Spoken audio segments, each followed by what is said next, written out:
So what would be the best course of action to correct this? So the best thing to do is, because this we're producing from our panels is passing on 132.5 maximum charge current into the system.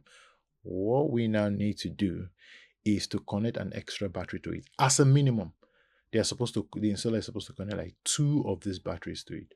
So what that does, if you connect 2 of these batteries in parallel to the system as a minimum, as a starting point, just go with 2 batteries, yeah?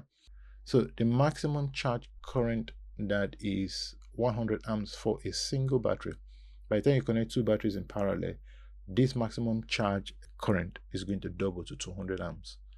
So by the time you connect 2 batteries in parallel to this system, so instead of having 1 battery here, the installer was supposed to have 2 batteries here, yeah, of this capacity.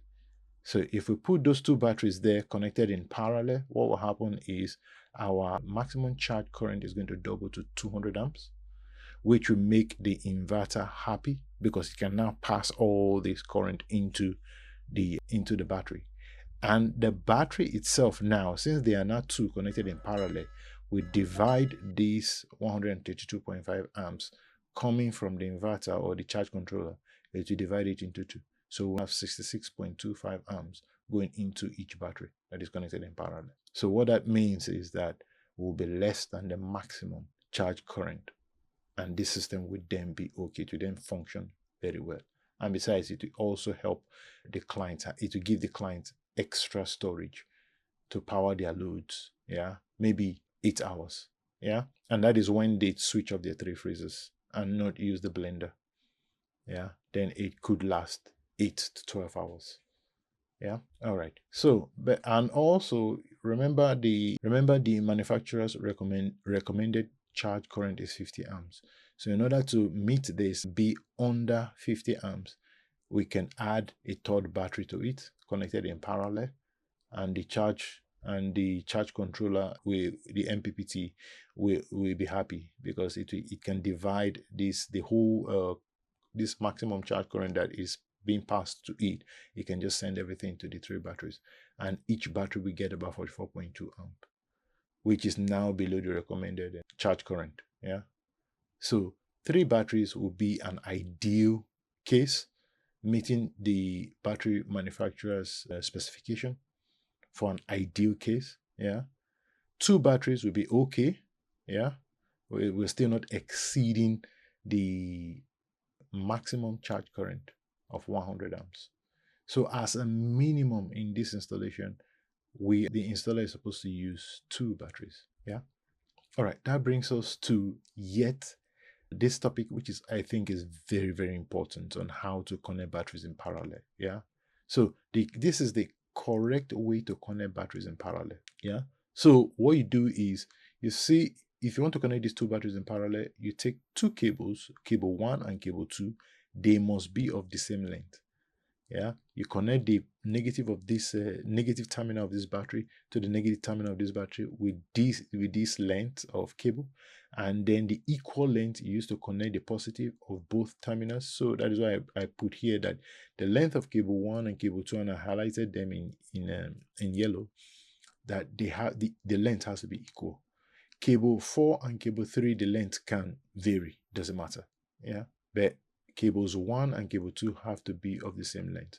And then when you're connecting to the negative terminal of the battery, yeah, you I've seen a lot of situations where some installers will just connect the cable coming like this to this terminal, and then the terminal of the first battery will connect the other cable out. That is not the right way to connect batteries in parallel, because this battery in that situation will be draining faster than this battery, and it will be feeling faster when you're charging than this battery. So the battery life will they will not have this equal life at the end of their cycle, at the end of their life cycle.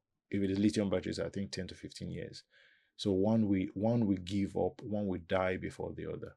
And in some really worst situation, you'll see only this battery draining, and when it drains completely, yeah, it will just strip off the whole system. I've seen that problem. I've seen a lot of clients complain about that problem, that one of the batteries is just draining out completely, and then the inverter, since it's sensing this, it will just strip off the whole system. Yeah, it will just strip off the whole system because this has completely drained, and then the BMS just triggers the inverter to switch off the whole system. Yeah. So in order to avoid problems like that, you have to connect your batteries diagonally. So if the black cable or the negative terminal is connected to this first terminal of the terminal of the first battery, negative terminal of the first battery, you have to connect the positive, yeah, to the positive terminal of the second battery, just like this. Yeah. So you use equal cable length 1 and 2, and then to the first terminal of the first battery, you connect to the negative. Never connect to the positive of the same battery. You come to the other battery and you connect to the positive of the second battery. This is how you connect correctly your batteries in parallel. And when you connect batteries in parallel like this, the capacity doubles and the voltage remains the same. Since the system voltage is 24, we have to maintain that at 24. Yeah. So I believe this is a common mistake that a lot of people make. So I believe this is a very valuable lesson to take from this slide. Right. So in our system, we designed the number of batteries. From our design, the number of batteries is going to be 6. Yeah. So this setup is the bare minimum that the client, in this case, is supposed to have done. He's supposed to have installed 2 batteries here as a minimum. Yeah. But he didn't do that. Yeah. Let's now say, okay, if he wants to correct it, he can just go and add another battery to it. And that will put the system in a very safe working condition, yeah, or safe operating condition, yeah. So, but let's say in an ideal case where the client can afford all 6 batteries because they want to power all their loads all through the night, 24 hours, yeah, meaning that even if there is no sun at all the next day, which is very rare in Africa, that is why we use 24 hours day of autonomy, yeah. So even if for a whole day you do not see the sunlight, yeah, this battery bank can store enough charge to power the 3 freezers, the blender, the fan, the lighting points, the TV for 24 hours. So all through the night to power it, and all through the next day it will also power it. Yeah. So with these number of batteries, the client, yeah, that this installation was made for is never going to experience power outage. Yeah. With 2 batteries, they may be able to also not experience power outage, but they have to take off a lot of load once the sun goes down, to take off a lot of load from the batteries. But I would recommend like at least half of it. So 3 batteries at least. So but if you want 24 hours complete off-grid system, then get 6. And this is how you connect the 6, yeah, in parallel. Yeah. So if you connect the 6 batteries in parallel, you have 24. If you connect the 6 batteries in parallel, you have 24 volts per 600 hour output. Yeah. And the cables 1, 3, 5, 7, and 9 have to be equal to cables 2, 4, 6, 8, and 10. And then you have cable 12 is coming from this end out, which is from this terminal out, yeah, to your load, to your inverter. And then cable 11 is coming from this terminal out to your inverter. Yeah, excellent. And I hope you've learned something from this video. And if it has been an inspiration to you, do like, share, subscribe. And one other thing, if you have the exact same load as the ones that I've used in the different video series I've done, if you have exactly the same load in your case or similar, you can just copy exactly what I did here.